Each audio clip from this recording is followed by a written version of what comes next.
Editor-in-Chief of college football on The Athletic, co-host of the Audible podcast. His name is Stewart Mandel, back on the program. Stewart, welcome back to BYU Sports Nation. Great to have you. Thanks for having me back. Well, luckily, July and August gave us nothing of interest in college football. Yet we're going to talk to you. Just kidding. Conference realignment, obviously, the talk of everybody. So what's kind of the latest? What are you hearing and what are you putting out relative to what's going on, especially after Pac-12 Media Days? Pac-12 Media Days was certainly interesting. I think the next milestone is going to be the Big Ten TV deal, which is supposed to be finalized here in the next couple weeks, and we know it's going to be for an ungodly amount of money. But the more important thing and the ripple effect it'll have on the rest of on the other conferences, and first up the Pac-12, is who loses out on the Big Ten deal, because that's who's going to be most invested in the Pac-12 and then eventually the Big 12. We're hearing, Fox is already, their part of it is already set. Will CBS get a game, get that 3:30 game? Will ESPN still be a part of it or not? Will there be a streaming partner? So we're waiting on that. And then I think once that becomes official, then the Pac-12 TV deal comes to the forefront. And it's crazy that we're about to start the season. We're sitting here talking about TV deals and Nielsen ratings and whatnot, but that is what really is at the focal point of realignment. Well, and Stewart, I mean, look, media days in years past have always been about, well, let's see, who's picked to win this conference and who's expected to be good and who's that team that maybe is the sleeper team. Nobody's talking about that anymore. Yeah. I mean, it doesn't matter which conference media day we were talking about. Nobody was focused on where the teams were expected to finish. It was all about other stuff. How different has this been trying to cover this over the last couple of years? Yeah, I hate to say it, but I was at Pac-12 on Friday, and I feel bad. I didn't interview a single coach or player while I was there.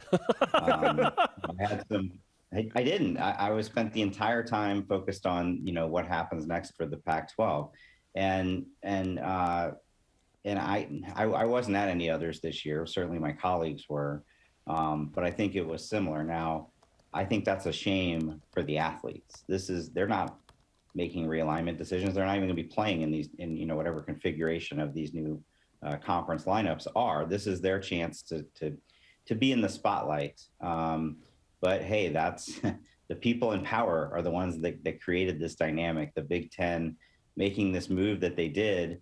This isn't their problem, but Pac-12 Media Days was already scheduled for Los Angeles of all places, and and so obviously that became.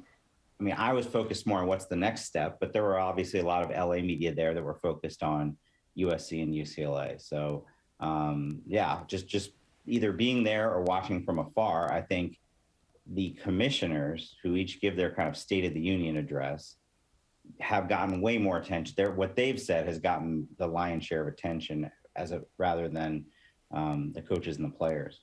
It's like people forgot Lincoln Riley and Caleb Williams went from Oklahoma to USC. It's like, oh yeah, those guys. We're talking to Stewart Mandel of The Athletic. You talked about the dominoes in the next step of these potential conference realignment. With the Big Ten deal, if they really wanted Oregon and Washington in that league, they would have invited them already, it feels like, because if they're locking up that TV deal, they would have got them. Are they going to do a deal that's longer than, say, 5 to 7 years, or will the door still be open for Oregon and Washington later? Because it feels like that's where we're at. Like, what's going to happen with them that then affects the Pac-12, that then affects the Big 12? Given the success that the strategy Jim Delaney did last time with the short-term deal, I would assume they'll do another short-term deal. Now, that doesn't preclude them from adding teams. If at any point Notre Dame calls and says we're in, they're in, right? They'll adjust the TV deal accordingly. But from what I've been told, Fox is not going to pay $1 more for Oregon, Washington, Stanford, or Cal, some of these schools that have been mentioned. So I'm of the opinion that none of that is imminent. But because Kevin Warren kind of left it open-ended in his comments at Big Ten Media, he didn't get up there and say, we're 16, we're done. He said, sure, there could be more expansion in the future. Then because of that, there's just going to be this, I feel bad that, some of these schools are going to live in constant, maybe indefinite uncertainty about, hey, when are they going to make the next move? When are they going to make the next move? But I agree with you. If they wanted Oregon, Washington, they would have announced that at the same time as the LA schools. One of the big storylines coming out of the Pac-12 media days was the defiant tone from Commissioner Kliavkoff towards the Big 12. And obviously, you know, this is not the first time those two conferences have sort of been pitted against each other. What do you make of, I don't know if you say perceived rivalry, because it really does feel like there's a rivalry. What do you make of this back and forth between the Big 12 and the Pac-12? To me, it feels like, look, the Big Ten and the SEC are the ones in charge, and we know that, and they've each weakened those two conferences. And what I think is unfortunate is, rather than, you know, kind of teaming together and going up against the bad guys, if you will, they've turned on each other. And that's a direct product of, you know, Brett Yormark, the new Big 12 commissioner. Hey, we're open for business. And he's not hiding the fact that he's going to come after those Pac-12 schools. And, you know, we've since, through reporting, ascertained that that's exactly what they've been doing. They've been, not just the commissioner, but people on behalf of Big 12 schools have been reaching out to people on behalf of Pac-12 schools. And then I talk to people in the Pac-12 and they say, why would we do that? We don't have any interest in that. We're focused on the 10, keeping the 10 together and seeing what we can do. So yes, I expected him to be defiant. I didn't necessarily expect him to throw out that line about, we haven't decided if we're going to go shopping there yet or not. Since then, people have said, why is he so mad at them? Why isn't he mad at the Big Ten? Well, he's mad at the Big Ten, but it's like that ship has sailed. There's nothing he can do about that now, but he can and is trying to keep the 10 together. And the Big 12 is the conference kind of making the most noise about trying to steal away some of their members. What's more likely to you, that you know, San Diego State or somebody else gets in the mix in expansion to either of those the conferences, the Pac-12 or the Big 12, or that the Big 12 actually gets a couple members of the Pac-12? You know, I know this is not a popular opinion in Big 12 land, but I don't see any of the Pac-12 schools going to the Big 12 for several reasons. But the most pertinent one is the Pac-12 media deal is up first.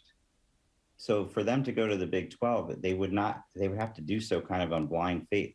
They won't know for a couple of years what the next Big 12 media deal is worth. So I think they will go ahead and sign the Pac-12 deal before then. In terms of San Diego State, I mean, the two I hear the most for the Pac-12 are San Diego State and SMU.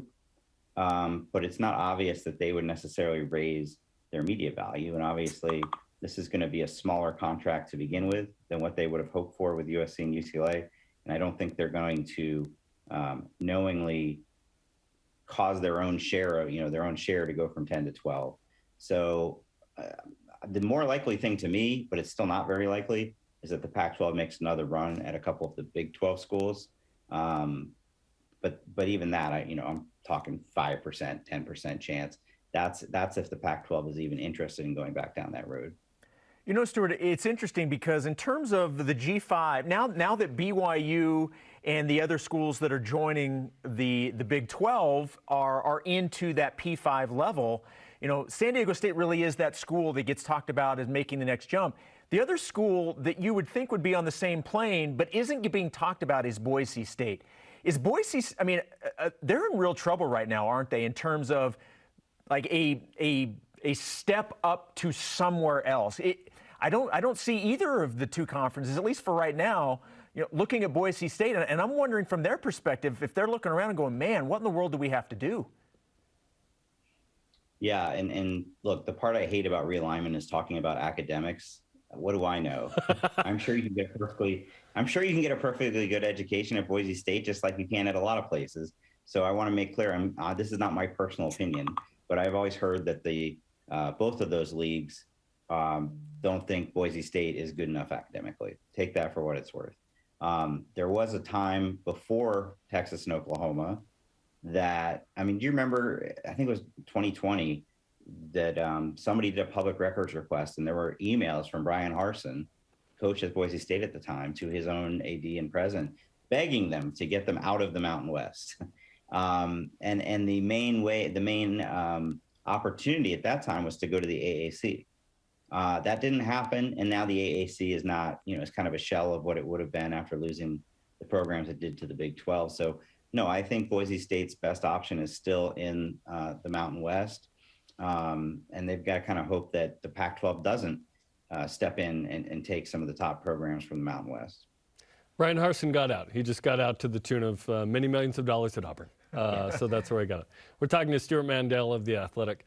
Let's get a BYU question in here. Crazy. BYU's walking into a season with a lot of returners, probably a preseason top 25 team, a good schedule. What do you think of the Cougars in 2022?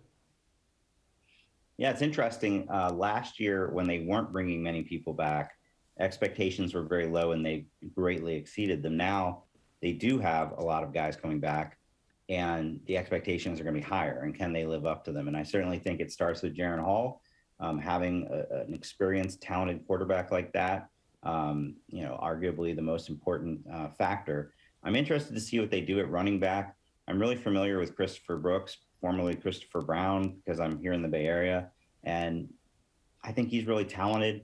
He never had necessarily a huge season at Cal. Is that because of his own, kind of ceiling, or is that because Cal's offense, to be blunt, stunk the whole time he was there?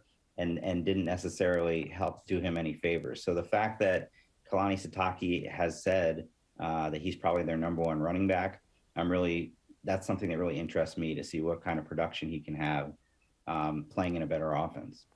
And we're excited about that offensive line of BYU that returns a lot of guys and brings in a 5-star from Oregon in Kingsley Suamatia. Well, Stewart, we appreciate the time. Best of luck with trying to cover all this. And, oh, yeah, by the way, football is coming up in a couple weeks. Can't wait. Thank you. It's going to be awesome. Thanks, Stewart Stewart Mandel of The Athletic. You can